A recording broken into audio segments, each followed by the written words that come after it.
Praise the lord. దేవునికి స్తోత్రం కలుగును గాక. దేవుని బిడ్డలారా, ఉపవాసి ప్రార్థన కుడికను ప్రారంభ ప్రార్థనతో మనం ప్రారంభించుకుందాం. ప్రతి ఒక్కరూ కండ్లు మూసుకొని తలలు వంచి ప్రార్థనలో నాతో ఏకీపించవలసిందిగా ప్రభు పేరట తెలియజేస్తూ ఉన్నానండి. మహాపరిశుద్ధుడైన తండ్రి, ప్రేమ కలిగిన యేసయ్య, కృపగలిగిన తండ్రి, మీకు వందనాలు. మహోన్నతుడానికి స్తుతులు చెల్లిస్తున్నాను నాయన. ఉపవాసి ప్రార్థన కొడికను ప్రారంభిస్తుండగా పరిశుద్ధాత్మదేవా, మీరు మాతో ఉండమని ప్రార్థిస్తున్నాను, మా మధ్య ఉండమని ప్రార్థిస్తున్నాను. పరిశుద్ధుడానికి వందనాలు. జరుగుతున్న ఉపవాసి ప్రార్థన కుడిక ప్రారంభం మొదలుకొని ముగింపు వరకు మీ ఆత్మచేత మమ్మల్ని నడిపించమని ప్రార్థిస్తున్నాను. పరిశుద్ధాత్మదేవుడానికి స్తుతులు చెల్లిస్తున్నాను నాయన. పాడుచున్న పాటలో మీరు ఉండండి, చెప్పబడుతున్న శ్రేష్టమైన మీ మాటల్లో మీరు ఉండండి. మీ సేవకురాలను నన్ను మీ ఆత్మచేత నడిపించమని ప్రార్థిస్తున్నాను. తండ్రి, నీకు వందనాలు. నీ మాటలు వింటున్న వారందరూ బలపడాలి, దీవించబడాలి, ఆశీర్వదింపబడాలి. విశ్వాసంలో ఇంకా అధికమైన విశ్వాసంలోకి వెళ్ళినట్లు పరిశుద్ధాత్మదేవా, మీ ఆత్మస్వరం ద్వారా మాట్లాడమని ప్రార్థిస్తున్నాను. చేస్తున్న ప్రార్థన విజ్ఞాపనలో తోడుగా ఉండండి ప్రభువా. ఈ దినం ఎవరి నిమిత్తమైతే మేము ప్రార్థిస్తున్నామో వారందరి పక్షంగా మీ గొప్ప కార్యములను జరిగించమని ప్రార్థిస్తున్నాను నాయన.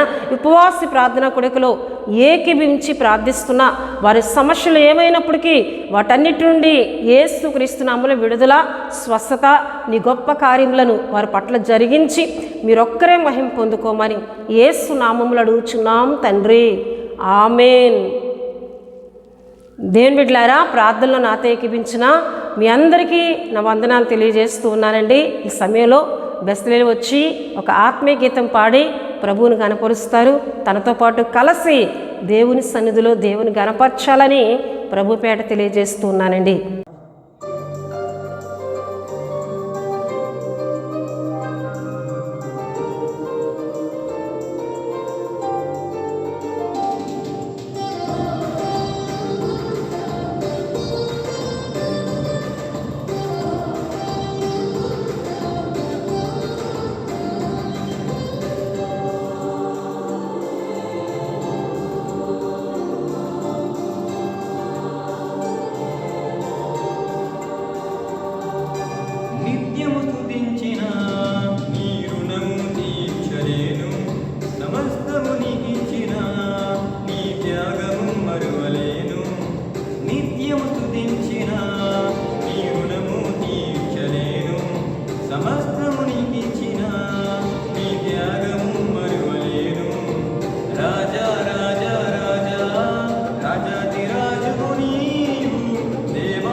దేవుని బిడ్డలారా, చక్కటి పాట పాడి ప్రభువుని గనపరిచిన బెస్లేని బట్టి తనతో పాటు కలిసి ప్రభువుని గనపరుస్తున్న మీ అందరిని బట్టి నేను దేవుని స్తుతులు చెల్లిస్తున్నానండి. హల్లెలూయా, హల్లెలూయా.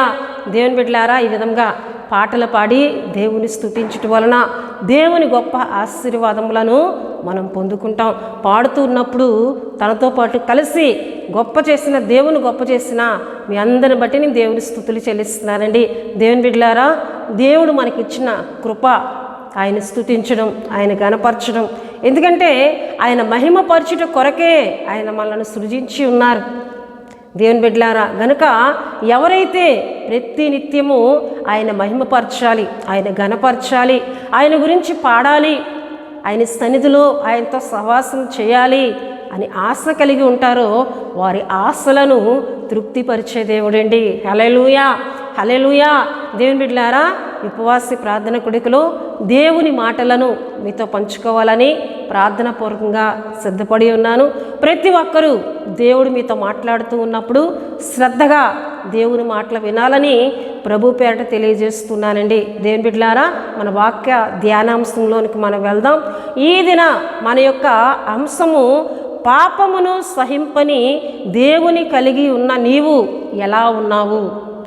పాపమును సహింపని దేవుని కలిగి ఉన్న నీవు ఎలా ఉన్నావు అనే అంశమును ఈ దినం మనం ధ్యానం చేసుకుందామండి.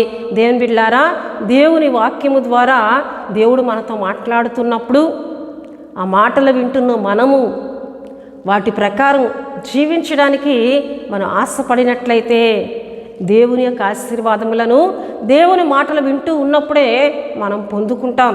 హల్లెలూయా, హల్లెలూయా.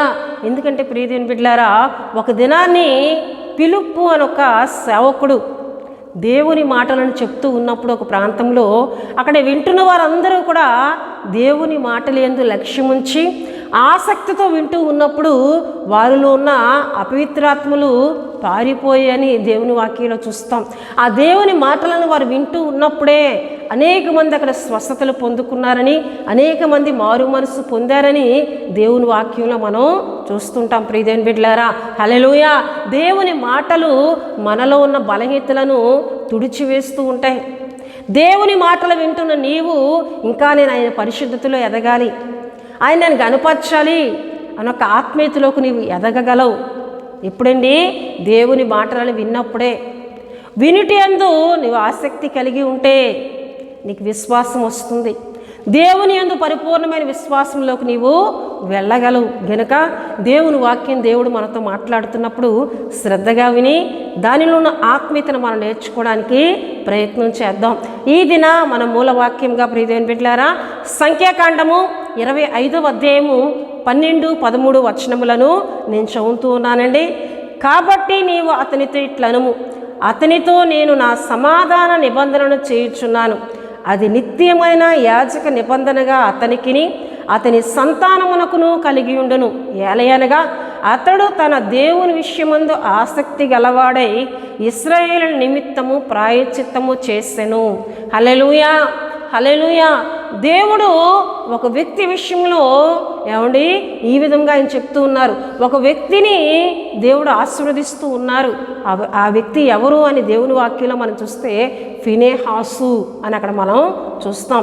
ఈ ఫినెహాస్ ప్రియ దేవుని బిడ్డలారా ఎలియాజర్ కుమారుడిగా దేవుని వాక్యంలో మనకి కనిపిస్తుందండి. హల్లెలూయా, హల్లెలూయా. చూడండి ప్రియ దేవుని బిడ్డలారా, దేవుని వాక్యంలోకి మనం వెళ్ళినట్లయితే 10వ వచనంలో, అప్పుడు యెహోవా మోషేకు ఇలాగ ఆజ్ఞ ఇచ్చెను, యాజకుడైన అహరోను మనమడును ఎలియాజరు కుమారుడైన ఫినెహాసు. అహరోను మనవడును ఎలియాజరు కుమారుడైన ఫినెహాసు ఇశ్రాయేలు నిమిత్తము ప్రాయశ్చిత్తం చేశాడు. ప్రియ దేవుని బిడ్డలారా, గనుక దేవుడు అక్కడ ఏమంటున్నారండి? ఫినెహాసుని మెచ్చుకుంటూ అతనితో నా సమాధాన నిబంధన నేను స్థిరపరుస్తాను, అతని కుటుంబాన్ని నేను ఆశీర్వదిస్తానని ఒక చక్కటి ఆశీర్వాదకరమైన మాటలను దేవుడు మాట్లాడినట్లు ఇక్కడ దేవుని వాక్యంలో మనం చూస్తున్నామండి. హల్లెలూయా. అయితే ప్రియ దేవుని బిడ్డలారా, ప్రాయశ్చిత్తము ఫినెహాస్ చేయవలసిన సందర్భం అక్కడ ఎందుకు ఏర్పడింది? ఇశ్రాయేలు చేసిన పొరపాటు ఏమిటి? ఇశ్రాయేలు మీద దేవుని కోపం ఎందుకు రగులుకుంది? ఎందుకు ఫినెహాసు ప్రాయశ్చిత్తం చేయవలసిన సందర్భం అక్కడ ఎదురైంది అని దేవుని వాక్యంలో మనం చూసినట్లయితే ప్రియదేవుని బిడ్డలారా, ఏమండి దేవుని వాక్యంలో మనం చూస్తున్నాం, మోయాబు రాండ్లతో ఇశ్రాయేలు కలిసిపోయి మోయాబు రాండ్లతో వారు వ్యభిచరిస్తూ మోయాబు రాండ్ల వారిని వివాహం చేసుకుంటూ వారితో అక్రమ సంబంధాలు పెట్టుకుంటూ వారి దేవతలను వీరు పూజిస్తూ ఇక వారితో వీరు కలిసిపోయిన సందర్భం అక్కడ ఏర్పడిందండి. ఎందుకు ఇక్కడ సందర్భం ఏర్పడిందని దేవుని వాక్యంలో మనం చూస్తే, ఒక దినాన్ని ఈ మోయాబు రాజైన బాలాకు ప్రియదేవుని బిడ్డలారా ప్రవక్త అయిన బిలాముని పిలిచి నా నిమిత్తము ఇశ్రాయేలును శపించు అన్నప్పుడు, ఇక బిలాము ముమ్మారు ఇశ్రాయేలు ప్రజలను శపించడానికి ప్రయత్నం చేసిన దేవుడు బిలాము నోటిని ముట్టి ఆశీర్వాదకరమైన వచనములు అక్కడ పలికించినట్లు ప్రియదేవుని బిడ్డలారా దేవుని వాక్యంలో మనం 22వ అధ్యాయము 23వ అధ్యాయం పూర్తిగా మనం చదివినట్లయితే 24 అధ్యాయాలు చదివితే మనకి చాలా బాగా అర్థమవుతుందండి. అయితే ఇక బిలాము దగ్గరికి బాలాకు వచ్చి ఈ మోయాబు రాజు అంటూ ఉన్నాడు, నేను శపించమంటే నువ్వు ఆశీర్వదిస్తున్నావేంటి? నేను గొప్ప గొప్ప బహుమానములు ఇస్తూ ఉన్నాను కదా శపించమని, కానీ నువ్వు దీవిస్తూ ఉన్నావు, ఇశ్రాయేలును ఆశీర్వదిస్తూ ఉన్నావు అంటే బిలాము అంటున్నాడు, నా నోటున దేవుడు ముట్టి ఉన్నారు, నా నోటిలో శాపవచనములు దేవుడు రానివ్వట్లేదు, ఆశీర్వాద వచనములనే దేవుడు పలికిస్తూ ఉన్నాడు. అయితే ఇశ్రాయేలును నీవు ఓడించాలన్నా, ఇశ్రాయేలు మీద నువ్వు జయాన్ని పొందుకోవాలన్నా బాలాకు నువ్వు చేయవలసిన పని ఒకటే, ఇశ్రాయేలీలను దేవుని మార్గము నుండి నువ్వు తప్పించాలి. ఇశ్రాయేలీలను దేవుని మార్గం నుంచి అక్రమ మార్గములోకి మీరు తప్పించగలిగితే అప్పుడు దేవుడు వారిని విడిచిపోతారు, దేవుడు వారిని విడిచిపెడతారు. అప్పుడు నువ్వు ఈజీగా ఇశ్రాయేలును ఓడించగలవు, ఇశ్రాయేలు మీద జయాన్ని నువ్వు చూడగలవు అని బాలాకు తెలియజేసినట్లు దేవుని వాక్యాలు మనకు తెలియజేస్తూ ఉన్నాయి. చూడండి ప్రియదేవుని బిడ్డలారా, ప్రకటన గ్రంథంలో మనం చూసినట్లయితే బిలాము ఏ విధముగా ఇశ్రాయేలును త్రోవ పట్టించమని దేవుని బిడ్డలారా బాలాకులకు చెప్పాడు. ఇక్కడ మనం చూస్తున్నట్లయితే చూడండి 2వ అధ్యాయము 14, అయినను నేను నీ మీద కొన్ని తప్పిదములు మోపవలసి ఉన్నది, అవేమనగా విగ్రహములకు బలి ఇచ్చిన వాటిని తినునట్లును జారత్వము చేయునట్లును ఇశ్రాయేలుకు విరువడ్డమని బాలాకునకు నేర్పిన బిలాము బోధను అనుసరించువారు నీలో ఉన్నారు అని ఇక్కడ ప్రియదేవుని బిడ్డలారా పెర్గము అను సంఘంతో దేవుడు మాట్లాడుతున్నట్లు ప్రకటన గ్రంథంలో మనం చూస్తున్నాం. ప్రకటన గ్రంథంలో చూస్తున్నాం, బాలాకునకు బిలాము ఎటువంటి బోధను బోధించి వెళ్ళిపోయాడండి. ఇశ్రాయేలుకు విరువడ్డమని బాలాకునకు నేర్పిన బిలాము బోధ ఏమని? విగ్రహములకు బలి ఇచ్చిన వాటిని తిన్నట్లును జారత్వము చేయునట్లును ఇశ్రాయేలును నువ్వు మార్చినట్లయితే వారి మీద గొప్ప జయాన్ని పొందగలవు అని బాలాకునకు చెప్పి వెళ్ళిపోయినప్పుడు ఇక బాలాకు ఇశ్రాయేలుతో యుద్ధము కానీ ఏమంటే వ్యతిరేక పనులు చేయటం మాని వారితో సాంగత్యం చేసినట్లే మోయాబీరాండ్లను వారి మీదకి ఏమండి పంపించినట్లు దేవుని వాక్యంలో మనం చూస్తాం. చూడండి 25వ అధ్యాయం 1వ వచనంలో, ఇశ్రాయేలు సిత్తీములో దిగి ఉండగా ప్రజలు మోయాబీరాండ్లతో వ్యభిచారం చేయసాగిరి, ఆ స్త్రీలు తమ దేవతలకు బలులకు ప్రజలను పిలవగా వీరు భోజనము చేసి వారి దేవతలకు నమస్కరించిరి. అట్లు ఇశ్రాయేలు బయల్పోయారుతో కలుసుకునినందున వారి మీద యెహోవా కోపము రగులుకొనెను. హల్లెలూయా. ఎవరి మీదండి? ఇశ్రాయేలు మీద కోపము రగులుకోవాలి అంటే ఇశ్రాయేలు దేవుని మార్గం నుండి దూరం అయిపోవాలి. గనుక బాలాకు ఏం చేస్తూ ఉన్నాడండి? దేవుని మార్గం తప్పించడానికి ఇశ్రాయేలు సిత్తీములో దిగి ఉన్నప్పుడు మోయాబీలను వారి మీదకి పంపించగా వారు వచ్చి మంచిగా ఇశ్రాయేలుతో మాట్లాడి మేము విందు చేసుకుంటున్నాము రండి, మేము కొన్ని శుభకార్యములు చేసుకుంటున్నాము రండి అని అట్టి రీతిగా మంచిగా వారితో సహవాసం ఏర్పరచుకొని వారి యొక్క పూజలు వీరి చేత కూడా చేయిస్తూ వాటికి వీరి చేత నమస్కారం చేయిస్తూ బలులర్పించిన వాటిని మన ప్రకటన గ్రంథంలో చదువుకున్నాం కదండి. విగ్రహములకు బలి ఇచ్చిన వాటిని తినట్లును జారత్వము చేయునట్లును ఇశ్రాయేలీయులను మోయాబీలు ఏం చేశారండి? ఏమండి తిన్నని మార్గం నుండి తప్పు త్రోవల్లోకి నడిపించినట్లు దేవుని వాక్యంలో మనం చూస్తున్నామండి. హల్లెలూయా, హల్లెలూయా. దేవుని బిడ్డలారా, ఈ వాక్యాన్ని బట్టి మనం నేర్చుకోవాల్సింది ఏమిటి అంటే, అపవాది పొంచి ఉన్నాడు. నువ్వు ఆత్మీయతను కలిగి ఉన్నంత వరకు, దేవునితో నీవు సహవాసం కలిగి ఉన్నంత వరకు వాడు నిన్నేమీ చేయలేడు. నీవు ఎప్పుడు దేవుని మార్గం నుంచి తప్పుతావు, నీవెప్పుడు లోకంలోనికి వెళ్తావు, నువ్వెప్పుడు అక్రమంతో సంబంధం కలిగి వస్తుంటావు, నువ్వెప్పుడు లోకమును ప్రేమిస్తావు అని దుష్టుడు కనిపెడుతూ ఉంటాడండి. ఎప్పుడైతే నీవు దేవునికి దూరమై దేవుని విడిచి లోకమును స్నేహిస్తావో వాడు వెంటనే నీ మీద దాడి చేయడానికి వాడు ప్రయత్నం చేస్తాడు. కనుక ప్రియదేవుని బిడ్డలారా, దేవుని వాక్యాలు ఎందుకు రాయబడి ఉన్నాయంటే, ప్రియదేవుని బిడ్డలారా, ఇట్టి రీతిగా మనం ఉండకూడదు. ఇట్టి రీతిగా అక్రమార్కులతో, వ్యభిచారులతో, విగ్రహం ఆరాధికులతో సంబంధం కలిగి మనం ఉంటే మనం నశించిపోతామని, మన వారితో కలిసిపోయి దేవునికి దూరం అవుతామని దేవుని వాక్యం మనకి సెలవిస్తూ ఉందండి. హల్లెలూయా, హల్లెలూయా. గనుక ప్రియదేవుని బిడ్డలారా, ఇప్పుడు ఇశ్రాయేలు ఏం చేస్తున్నారండి? భయము పోయింది, భక్తి పోయింది, పరిశుద్ధత కోల్పోయారు, అక్రమములకు వెళ్ళిపోయారు. మోయాబీరాండ్లు చేసే అక్రమం అంతా వీరు చేస్తూ ఉన్నారు. మోయాబీయులు చేసే పాపమంతా ఇప్పుడు ఇశ్రాయేలు కూడా చేస్తూ ఉన్నారు. గనుక దేవుడు ఏమని మాట్లాడుతున్నారు చూడండి. 5వ వచనంలో మనం చూస్తే, కాబట్టి మోషే ఇశ్రాయేల్ న్యాయాధిపతులను పిలిపించి, మీలో ప్రతి వాడును బయల్పోయేరుతో కలుసుకొనినందున తన తన వంశములలోండి వారిని చంపవలనని చెప్పెను. ఇదిగో మోషే కనుల ఎదుటను ప్రత్యక్షపు గుడారపు యొక్క ద్వారమునొద్ద ఏడ్చుచుండని ఇశ్రాయేలు సర్వ సమాజం యొక్క కన్నుల ఎదుటను ఇశ్రాయేలులో ఒకడు తన సహోదరు యొద్దకు ఒక మిద్యాను స్త్రీని తోడుకొని వచ్చెను. హల్లెలూయా, హల్లెలూయా. ఈ వ్యక్తి ఏం చేస్తున్నాడండి? ఒక మిద్యాను స్త్రీని తీసుకొని వచ్చి ప్రత్యక్షపు గుడారపు ఎదుటే, పెద్దలు ఎదుటే, న్యాయాధిపతులు ఎదుటే ఆమెని తీసుకొని వెళ్ళి ఆమెతో పాపము చేస్తూ ఉన్నాడు. ఈ విషయమును ఫినెహాస్ కనిపెట్టి చూస్తూ ఉన్నాడండి. ప్రత్యక్షపు గుడారం ఎదుట, పరిశుద్ధ స్థలం ఎదుట నువ్వు పాపము చేస్తావా అని చెప్పి ఫినెహాసు ఏం చేస్తూ ఉన్నాడంట చూడండి. ప్రియదేవుని బిడ్డలారా, యాజకుడైన అహరోను మనవడును ఎలియాజరు కుమారుడైన ఫినెహాస్ అది చూచి సమాజము నుండి లేచి ఈటెను చేత పట్టుకొని పడక చోటికి ఆ ఇశ్రాయేలు వెంబడి వెళ్ళి ఆ ఇద్దరిని అనగా ఆ ఇశ్రాయేల్ని ఆ స్త్రీని కడుపులో గుండా దూసుకొని పోవునట్లు పొడిచెను. అప్పుడు ఇశ్రాయేలు నుండి తెగులు నిలిచిపోయెను. హల్లెలూయా. ఎప్పుడైతే పాపము చేసిన వారిని ఆయన పొడిచి చంపివేశాడో, భయము లేకుండా, దేవుని ప్రత్యక్ష గుడారం అనే భయము లేకుండా, పెద్దలు చూస్తున్నారు, న్యాయాధిపతులు ఉన్నారు, ప్రవక్తలు అక్కడ ఉన్నారు అనే భయము లేకుండా ఎప్పుడైతే ఈ వ్యక్తి అలా చేస్తున్నాడో, తను చేస్తున్న తప్పుని ఫినెహాస్ సహించలేకపోయాడండి, ఓర్వలేకపోయాడు. నా దేవుని ప్రత్యక్షపు గుడారం ఎదుట ఇంత నీచమైన పాపం నువ్వు చేస్తావా అని చెప్పి వారి ఇరువురిని కూడా చంపివేసినట్లు దేవుని వాక్యంలో మనం చూస్తున్నాం. హల్లెలూయా.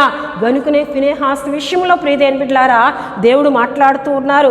కాబట్టి నీవు అతని తిట్లను, అతనితో నేను నా సమాధాన నిబంధన చేయుచున్నాను, అది నిత్యమైన యాజక నిబంధనగా అతనికిని అతని సంతానమునకు కలిగి ఉండెను.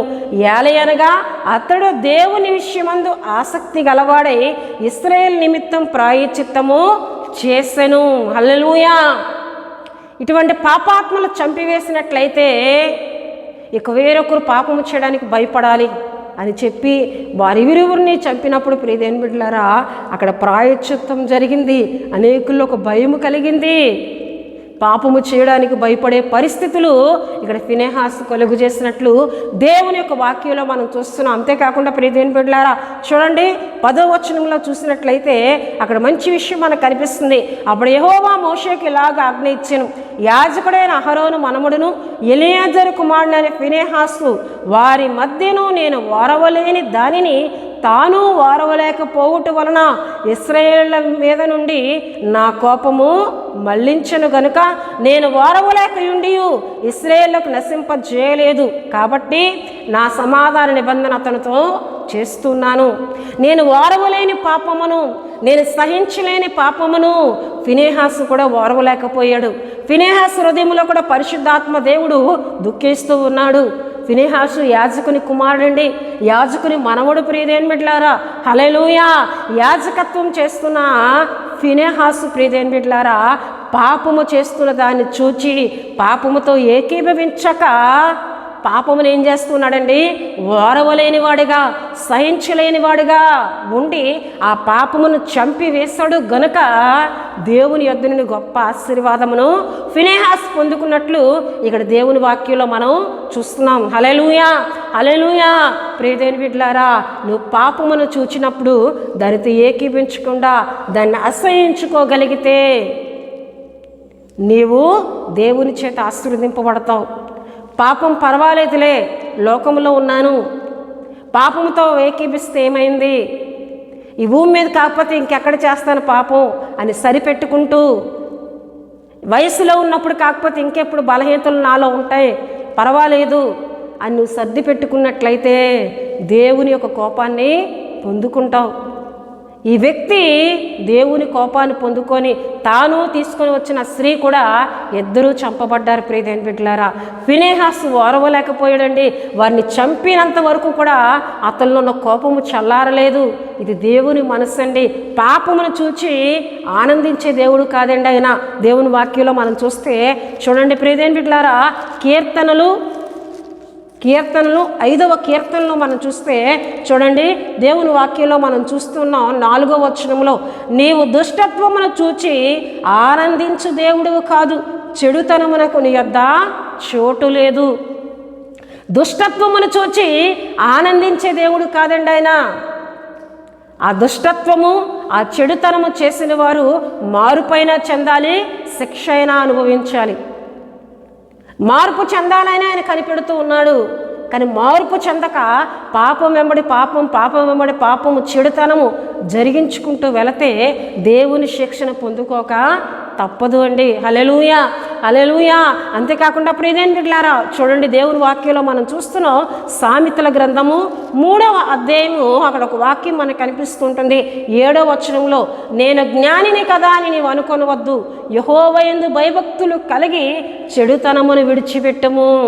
యెహోవా యందు భయభక్తులు కలిగి చెడుతనమును విడిచిపెట్టుమని దేవుని వాక్యం సెలవిస్తుంది.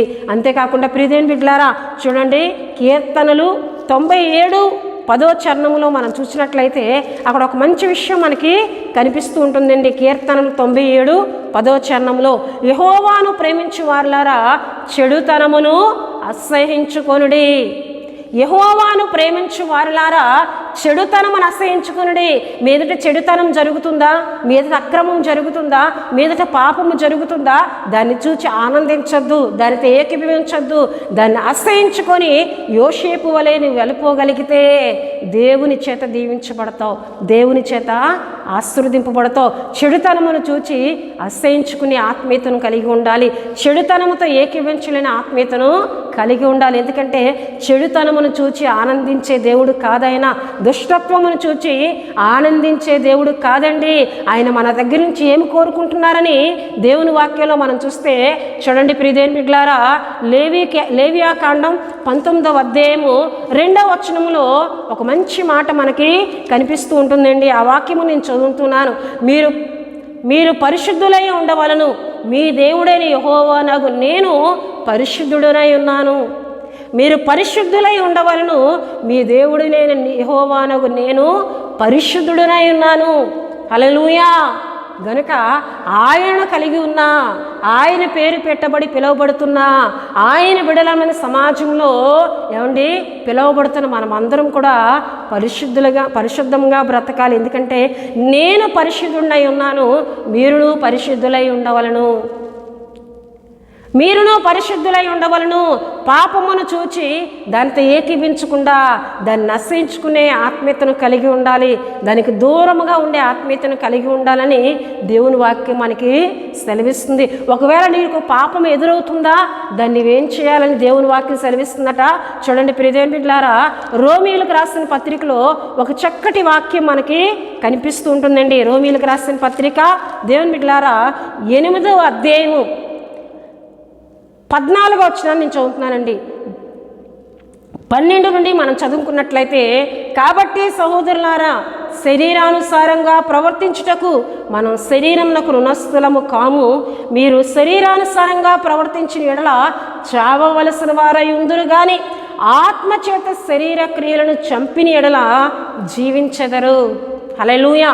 ఆత్మచేత ఒకవేళ నువ్వు వెళ్ళిపోతున్నావు, నీ మార్గమున నీకు పాపం ఎదురవుతుంది, పాపము చేసేవారు నీకు ఎదురవుతున్నారు. అటువంటి సమయంలో వారితో నువ్వు ఏకీభించక ఆత్మచేత నీలో కలుగుతున్న శరీర క్రియలను నువ్వేం చేయాలి? చంపివేయాలి. నీలో ఒకవేళ అపవిత్రమైన తలంపులు కలుగుతున్నాయి, చెడు తలంపులు కలుగుతున్నాయి, పాపమును చూచినప్పుడు దానితో ఏకీభించాలని నీ శరీరం ప్రేరేపింపబడుతుంది. అటువంటి సమయంలో దేవుని వాక్యం సెలవిస్తుంది, ఆత్మచేత శరీర క్రియలను చంపిన ఎడల మీరు జీవించెదరు.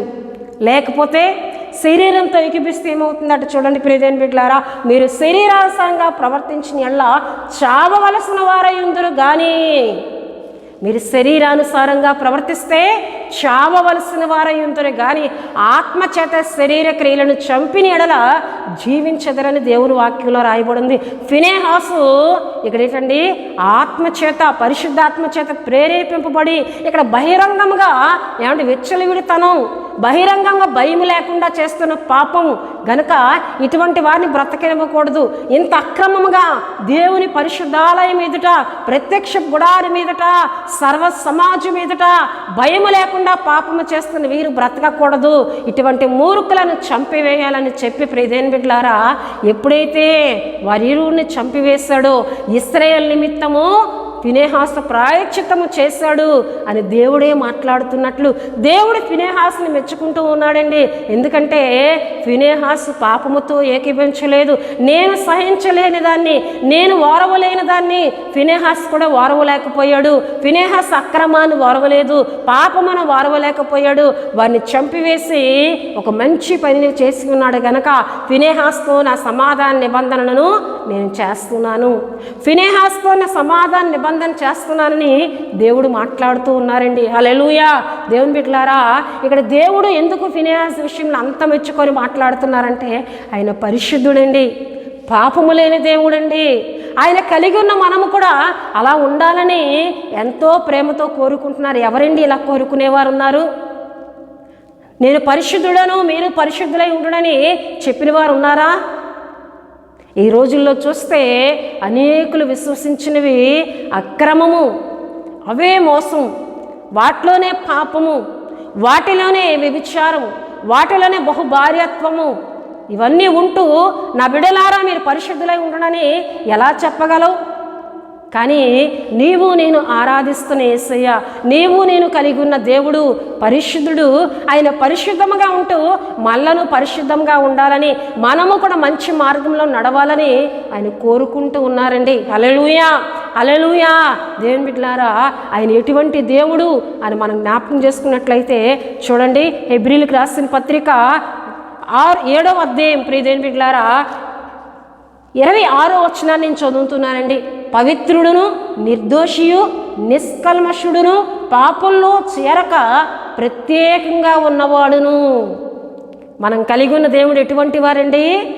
పవిత్రుడు, నిర్దోషియు, నిష్కల్మషుడును, పాపంలో చేరక ప్రత్యేకంగా ఉండే దేవుడు. ఆయన వంటి మనసు ఎవరైతే కలిగి ఉంటారో వారిని ఆయన ఇష్టపడే దేవుడు.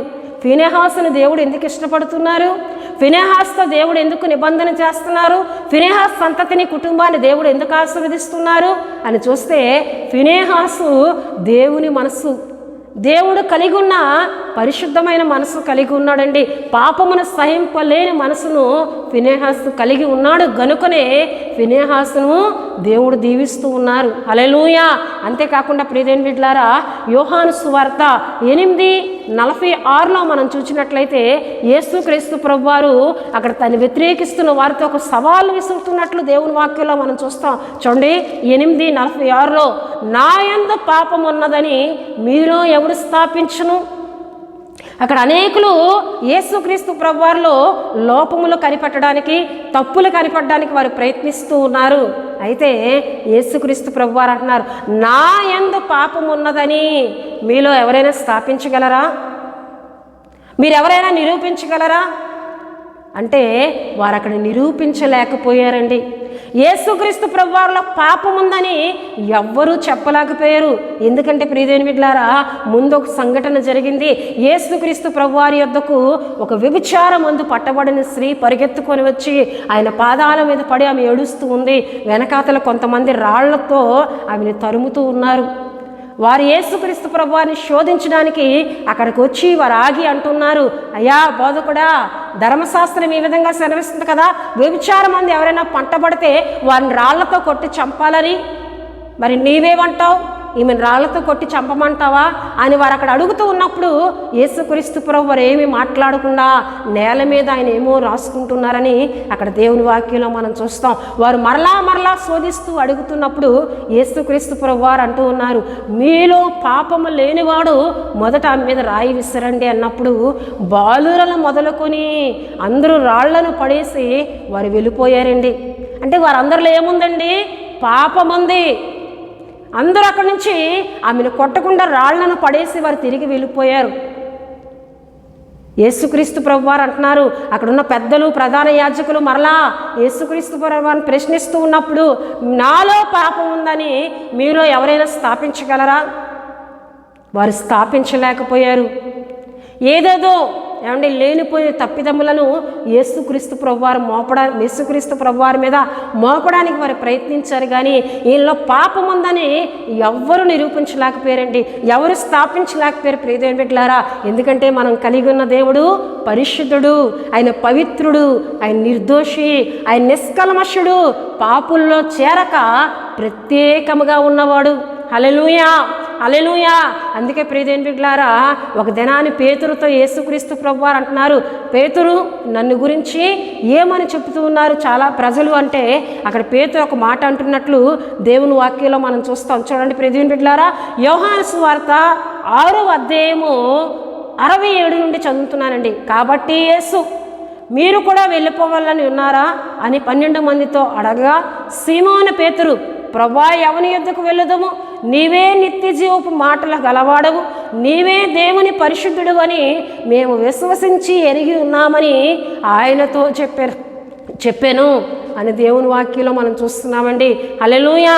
అక్కడ జరిగిన సందర్భం దేవుని బిడ్డలారా, యేసుక్రీస్తు ప్రభువారిని ఎంతోమంది వెంబడించారు, వారందరూ వెనుదిరిగి వెళ్ళిపోయారు.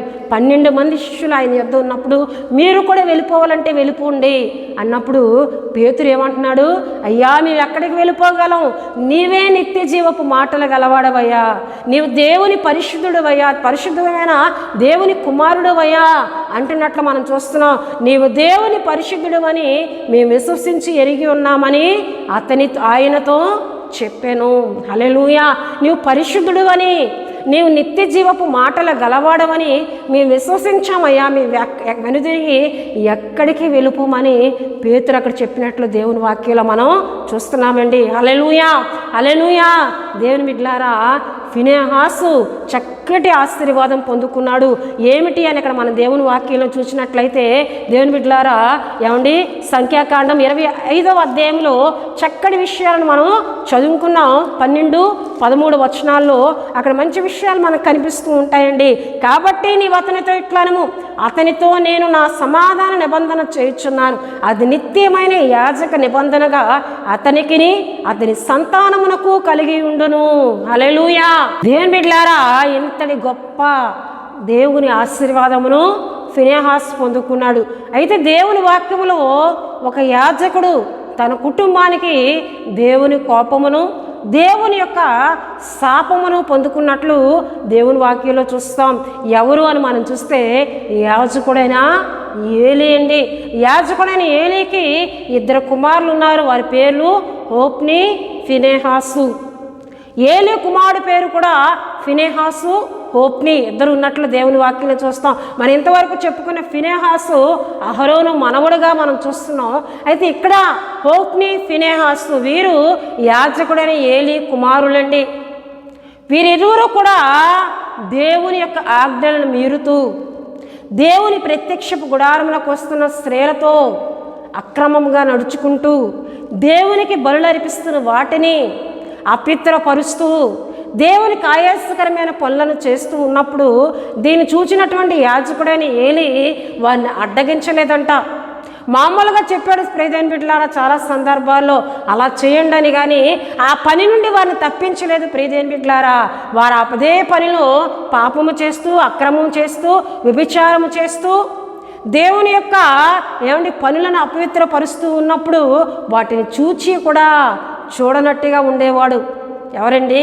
యాజకుడైన ఏలీ. దేవుడు చూచి ఇక వీరికి బుద్ధి చెప్పాలని చెప్పి దేవుడు దైవజనుడి ద్వారా దేవుడు మాట్లాడుతున్నట్లు దేవుని వాక్యంలో చూస్తాం. చూడండి 27వ వచనంలో, అంతటా దైవజనుడు కూడా ఏలీ వద్దకు వచ్చి ఇట్లా, నేను యెహోవా నిన్ను గూర్చి సెలవిచ్చినదేమనగా, నీ పితరుని ఇంటివారు ఐగుప్తు దేశంలో ఉండే ఫరో ఇంటిలో ఉండగా నేను వారికి ప్రత్యక్షమైతిని. అతడు నా ముందర ఏఫోదును ధరించి నా బలిపీఠం మీద అర్పణమును ధూపమును అర్పించుటకే నాకు యాజకుడగునట్లు ఇశ్రాయేలు గోత్రములో నుండి నేను అతన్ని ఏర్పరచుకుంటుని. ఇశ్రాయేలు అర్పించిన హోమ వస్తువులన్నిటినీ నీ పితరుని ఇంటి వారికి ఇచ్చితిని. నా నివాస స్థలమును నేను నిర్ణయించిన బలి నైవేద్యములను మీరెలా తృణీకరించున్నారు? మిమ్మను కొవ్వు పెట్టుకొనినట్టుకై నా జనులకు ఇశ్రాయేలు చేయు నైవేద్యములను శ్రేష్టమైన భాగములను పట్టుకొనుచు నాకంటే నీ కుమారులను నీవు గొప్ప చేసి ఉన్నావు. నాకంటే నీ కుమారులను నువ్వేం చేస్తూ ఉన్నావు? గొప్ప చేస్తూ ఉన్నావు. గనుక నీ ఇంటి మీదకి దేవుని కోపం వస్తుంది, నీ కుటుంబం మీదకి, నీ సంతతి మీదకి దేవుని శాపం వస్తుంది. అది ఏమిటి అని మనం చదివితే, నీ ఇంటి వారును నీ పితరుని ఇంటి వారును నా సన్నిధిని యాజకత్వం జరిగించుదురని యెహోవా ఆజ్ఞ ఇచ్చి ఉన్నాను. ఇప్పుడు అది నా మనసులకు కేవలం ప్రతికూలం ఆయనని ఇశ్రాయేలు దేవుడిని యెహోవా సెలవిచ్చున్నాడు. కావున యెహోవాకు ఏదనగా, నన్ను గనపరచు వారిని నేను గనపరచుదును, నన్ను తృణీకరించు వారు తృణీకారం పొందుదురు. ఆలకించుము, రాగల దినములలో నీ బలమును నీ పితరుని ఇంటి వారి బలమును నేను తక్కువ చేయుదును. నీ ఇంట ముసలివాడు ఒక్కడునూ లేకపోవును. యెహోవా ఇశ్రాయేలుకు చేయదలిచిన మేలు విషయంలో నీ నివాస స్థలమునకు ఇంట ముసలివాడు ఉండడు. హల్లెలూయా. అంటే యవ్వన కాలంలోనే నీ సంతతి వారు మరణం పొందుతారు. నేను నిత్యము యాజకత్వాన్ని జరిగించాలని నీ కుటుంబాన్ని ఎన్నుకున్నాను, కానీ నువ్వు నాకంటే ఎక్కువగా నీ కుమారులనే గొప్ప చేస్తూ దేవుని యొక్క పనులన్నీ అపవిత్రపరుస్తూ ఉన్నారు. దేవునికి బలులు అర్పిస్తున్న వాటిని అపవిత్రపరుస్తూ ఉన్నారు, అక్రమం చేస్తూ ఉన్నారు. నా ఆలయమునకు జనులు రావడానికే అసహించుకునే పరిస్థితులను మీరు తీసుకొని వస్తున్నారు. చూడండి ప్రియమైన బిడ్డలారా, దేవుని వాక్యంలో మనం చూస్తాం 17వ వచనంలో, అందువల్ల జనులు యెహోవాకు నైవేద్యము చేయుటి యందు అసహ్యపడుటకును ఆ యవ్వనులు కారణమైన గనుక వారి పాపము యెహోవా సన్నిధిని బహు గొప్పదాయను. దేవుని మందిరానికి వచ్చి నైవేద్యం అర్పించడానికి జనులకు ఒక అసహ్యత కలుగుతుంది. ఎవరి విషయంలో? ఏలీ కుమారుల విషయంలో. దేవుని ప్రజలు దేవుని ఆలయానికి వచ్చి నైవేద్యం అర్పించడానికి అసహ్యపడే పరిస్థితులకు కారకులుగా యవ్వనులు చేయబడ్డారండి. అది చూచి కూడా ఖండించక సరిచేయలేని ఆత్మీయతను కలిగి ఉన్న ఏలీ మీదకి, ఏలీ కుమారుల మీదకి ఒక్క దినమందే దేవుని కోపం వచ్చి ముగ్గురు ఒక్క దినమందే చంపబడ్డారండి. హల్లెలూయా, హల్లెలూయా. తన కోడలు కూడా ఆ దినమందే చంపబడింది. ఒక్క దినమందే మరణాలు సంభవించాయి ఇంటిలో. నీ ఇంట ముసలివాడు ఒక్కడునూ ఇక ఉండడు. యవ్వన కాలంలోనే నీ కుమారులు, నీ కుటుంబం చంపబడుతూనే ఉంటారు అని చెప్పి దేవుడు ఇక్కడ మాట్లాడుతున్నట్లు చూస్తున్నాం. వీరు యాజకుని కుటుంబమే, కానీ వీరు చేసిన అక్రమం బట్టి ప్రియమైన బిడ్డలారా దేవుని కోపాన్ని పొందుకున్నారండి. వీరికి బదులుగా దేవుడు ఏమంటున్నారండి? 35వ వచనంలో చూస్తే, తరువాత నమ్మకమైన ఒక యాజకుని నేను నియమింతును, అతడు నా యోచనను బట్టి నాకు అనుకూలముగా యాజకత్వం జరిగించును. అతనికి నేను నమ్మకమైన సంతానం పుట్టింతును, అతడు నా అభిషిక్తుని సన్నిధిని ఎప్పటికీ యాజకత్వం జరిగించును. నేను మరలా ఒక నమ్మకమైన యాజకుని ఏర్పరచుకోబోతున్నాను. అతని కుటుంబాన్ని నేను దీవించబోతున్నాను నమ్మకంగా యాజకత్వాన్ని చేసే ఒక వ్యక్తిని నేను ఏర్పరచబోతున్నాను. వారెవరండి? సమూయేలు అని దేవుని వాక్యంలో చూస్తున్నాం. హల్లెలూయా, హల్లెలూయా. దేవుని బిడ్డలారా, మనం ఫినెహాసు గురించి చెప్పుకున్నాం. అహరోను మనవడైన ఫినెహాసు పాపమును ఓరవలేక పాపమును అక్కడ ఖండించి పాపమును అక్కడ చంపివేసినప్పుడు నిత్య ఆశీర్వాదమును తన కుటుంబానికి పొందుకున్నట్లు దేవుని వాక్యంలో మనం చూస్తామండి. కానీ ఇక్కడ ఏలీ కుమారులు నిత్య శాపాన్ని పొందుకున్నారు. దేనివల్ల? వారు చేసిన అక్రమము, వారు చేసిన పాపమును బట్టి. దేవుని బిడ్డలారా, కానీ దేవుని వాక్యంలో మనం చెప్పుకున్నాం. దేవుని బిడ్డలారా, ఫినెహాసు తన సంతతికి ఏం తీసుకుని వచ్చాడండి? మనం చూస్తే చూడండి, అది నిత్యమైన యాజక నిబంధనగా అతనికిని అతని సంతానమునకును కలిగి ఉండను. ఫినెహాస్ చేసిన ఈ మంచి పనిని బట్టి అతని సంతానము కూడా నిత్య యాజకత్వాన్ని పొందుకుంటుంది. అతని సంతానాన్ని నేను దీవిస్తానని దేవుడు మాట్లాడుతూ ఉన్నారు. హల్లెలూయా, హల్లెలూయా. గనుక ప్రియ దేవుని బిడ్డలారా, దేవుని మాటలని ముగిస్తూ ఉన్నానండి. దేవుని బిడ్డలారా, మనం దేవుని యొద్ద నుండి ఆశీర్వాదమే పొందుకోవాలి, కానీ శాపమును దేవుని కోపమును మనం పొందుకోకూడదండి. ఫినెహాస్ చేసిన ఒక మంచి పని, పాపమును సహింపలేకపోయిన దేవుణ్ణి కలిగి ఉన్న అతను ఏం చేశాడండి? దాన్ని సహింపలేకుండా దాన్ని అక్కడ వేయటాన్ని బట్టి ఫినెహాస్ గొప్పగా దేవుని చేత ఆశీర్వదింపబడ్డాడు. మరి నీవు ఎటువంటి ఆత్మీయతను కలిగి ఉన్నావు? ఉపవాస ప్రార్థనలో పాల్గొన్న నీవు, ఉపవాసం నుండి ప్రార్థిస్తున్న నీవు ఇటువంటి ఆత్మీయతను కలిగి ఉన్నావా? పాపముతో ఏకీభిస్తున్నావా? పాపమును చూచి నీవు దాన్ని అసహించుకోవాలని, దాన్ని ఓర్వ లేకుండా, దాన్ని సహించలేకుండా దానికి దూరంగా ఉండాలని దేవుని వాక్యం సెలవిస్తుంది.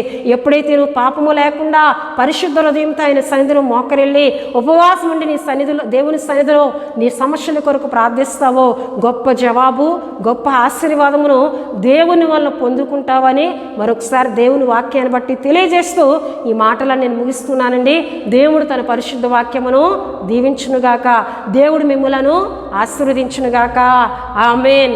దేవుని బిడ్డలారా, ముగింపు ప్రార్థన మనం చేసుకుందాం. ప్రతి ఒక్కరూ ప్రార్థనలు నాతో ఏకీభించాలని ప్రభు పేట తెలియజేస్తూ ఉన్నానండి.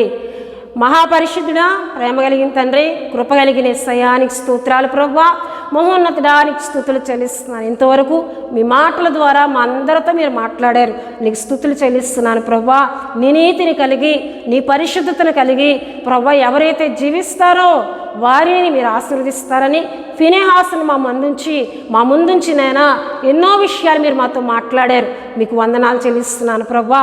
పరిశుద్ధుడానికి వందనాలు. నిజమే, ఫినెహాసు పాపంతో ఏకీభవించక, పాపమును సహించలేక, పాపమును చంపివేసి మీ దీవెన పొందుకున్నాడయ్యా, మీ ఆశీర్వాదం పొందుకున్నాడు. తన సంతతికి, తన కుటుంబానికి నిత్య దీవెన పొందుకున్నాడు యేసయ్యా. పరిశుద్ధుడా, అటువంటి ఆత్మీయతను మేము కలిగి ఉండి మా కుటుంబాలకు దీవెన, ఆశీర్వాదం కలిగే ఆత్మీయతను మేము కలిగి ఉండడానికి సహాయం చేయండి.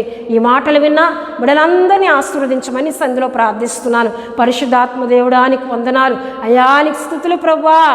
అలాగే తండ్రి, ఈ ప్రార్థనలో ఏకీభిస్తున్న వారిలో ఎవరైనా బలహీనగా ఉంటే ప్రభువా మీరు జ్ఞాపకం చేసుకోండి యేసయ్యా, మీరు జ్ఞాపకం చేసుకోమని ప్రార్థిస్తున్నాను. ప్రభువా మీకు వందనాలు. మీ గాయపడిన నష్టం ద్వారా ప్రతి ఒక్కరిని తాకండి ప్రభువా. మీ రక్తమును, మీ పరిశుద్ధ రక్తమును ప్రతి ఒక్కరి మీద ప్రోక్షించండి. ఎటువంటి బలహీనతలున్నా, ఎటువంటి దీర్ఘకాల వ్యాధులున్నా, ఎటువంటి రోగములు వారిని ఇబ్బంది పెడుతున్నా నజరేయుడైన యేసు నామములో విశ్వాసంతో ఏకీభించి ప్రార్థిస్తున్నా ప్రతి శరీరం నుండి బయటకు పొమ్మని ఆజ్ఞాపిస్తున్నానయ్యా. యేసు నామములో స్వస్థత దయచేయనైనా, నువ్వు స్వస్థపరిచే దేవుడు ప్రభువా. అయ్యా నీకు వందనాలు చెల్లిస్తున్నాను. ఆరోగ్యమునిచ్చే దేవుడు ప్రభువా. ప్రతి ఒక్కరిని తాకండి, స్వస్థపరచండి, నీ కృపలో నడిపించమని ప్రార్థిస్తున్నాను. అలాగే ప్రార్థనలు ఏకీభిస్తున్న వారిలో అయ్యా రుణములతో, అప్పులతో, సమస్యలతో సమాధానం లేక అయ్యా బాధను అనుభవిస్తున్న కుటుంబాలు ఉన్నారు. వారందరినీ జ్ఞాపకం చేసుకోండి ప్రభువా. యేసుక్రీస్తు నామములో అప్పుల నుండి విడిపించు నాయనా ప్రభువా, సమస్యల నుండి విడిపించు నాయనా. వారికి రావలసినవి యేసుక్రీస్తు నామములో దయచేయండి.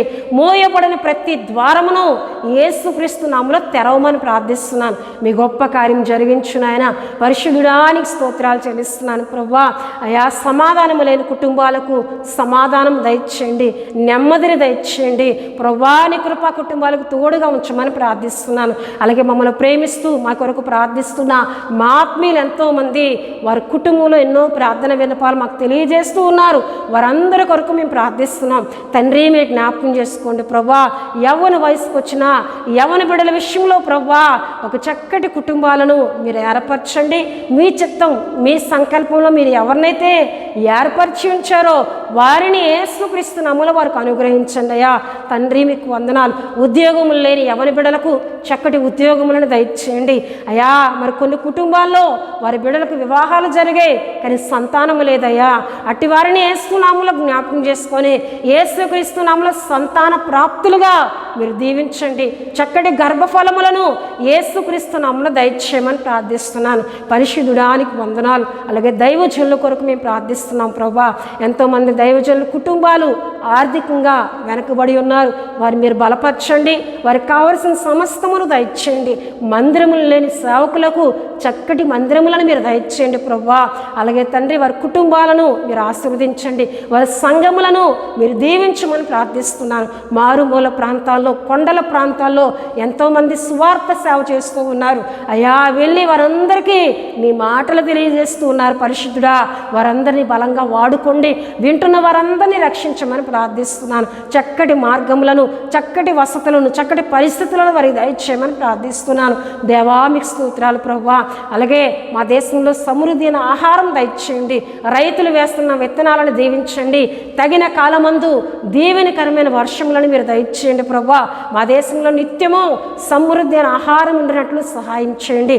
కరువు కలిగిన దేశములకు ఆహారం కలుగు చేయి ప్రభువా. అక్కడ మీరు ఆశీర్వాదం దయచేయమని ప్రార్థిస్తున్నాను. దేశ సరిహద్దుల్లో సమాధానము, ప్రపంచ దేశముల మధ్య నెమ్మది సమాధానము యేసుక్రీస్తు నామములో దయచేయండి. అలాగే ప్రభువా మాకు హోలీ గాడ్ ప్రేయర్ ఫెలోషిప్ వైజాగ్ను మా ఛానల్ సబ్స్క్రైబ్ చేసుకుంటూ మీ మాటలు వింటూ ఆత్మీయంగా బలపడుతున్న కుటుంబాలన్నింటినీ దీవించమని ప్రార్థిస్తున్నాను. వారి అక్కర అవసరాలన్నింటినీ తీర్చండి. స్థానిక మా సంఘ కుటుంబములందరిపై నీ కృపనుంచండి. మా సంఘాన్ని దీవించండి, బలపరచండి. మా సంఘానికి ఎన్నో అవసరతలు ఉన్నాయి, ఎన్నో అక్కర్లు ఉన్నాయి, పరిచర్యకు కావలసినవి ఎన్నో ఉన్నాయి. వాటన్నిటినీ యేసుక్రీస్తు నామములో దయచేయమని మరొకసారి మమ్మల్ని అందరినీ మీ పరిశుద్ధ స్థలాలకు సమర్పిస్తూ మా ప్రార్థనలన్నీ వింటూ సఫలపరుస్తున్నందుకు మీకు వందనాలు చెల్లిస్తూ యేసు నామములో అడుగుతున్నాం తండ్రి. ఆమేన్. పరలోకమందున్న మా తండ్రి, మీ నామం పరిశుద్ధపరచబడునుగాక, మీ రాజ్యం వచ్చునుగాక, మీ చిత్తం పరలోకమందు నెరవేరునట్లు అలాగన భూమి యందు నెరవేరునుగాక. మాకు కావలసినందున ఆహారం మాకు దయచేయము. రుణస్థులను మేము క్షమించిన ప్రకారం రుణములను క్షమించుము. శోధనలోని దుష్టుని తప్పించు. ఎందుకంటే రాజ్యము, బలము, మహిమ నిరంతరము మీరై ఉన్నారు తండ్రి. ఆమేన్. యేసు రక్తమే జయం, ప్రవేశు రక్తమే జయం. ప్రవేశు రక్తం సంపూర్ణమైనది. అపవాది క్రియలకు అనంత నాశనం కలుగునుగాక. ఆమేన్, ఆమేన్, ఆమేన్. దేవుడు మిమ్ములను మీ కుటుంబములను బహుగా దీవించునుగాక. తన సమాధానంతో మిమ్ములను నింపునుగాక. ఆమేన్.